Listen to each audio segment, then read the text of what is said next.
నామూషి పడ్డటువంటి పరిస్థితి, నాతో మాట్లాడటానికి కూడా నామూషి పడ్డటువంటి పరిస్థితి.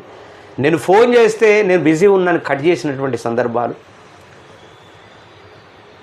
ఇలాంటి పరిస్థితులను కూడా అనుభవించుకుంటూ వచ్చిన అయినా నేను వెనకడుగు వెయ్యలే. ఏదో ఒకటి చేసుకుంటూ పోయినా.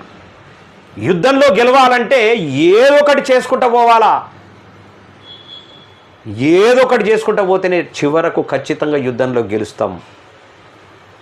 అయినా నిలబడి వస్తున్నా. ఎంతోమంది అవమానపరిచిండ్రు, ఉన్నప్పుడు తిన్నారు, తాగిండ్రు, అన్ని రకాలుగా అనుభవించిండ్రు. లేని రోజు వచ్చేసరికి ప్రతి ఒక్కరు నన్ను చీప్గా చూసినటువంటి, అసలు అవమానపరిచినటువంటి రోజులు కూడా నేను ఆల్రెడీ అనుభవించిన.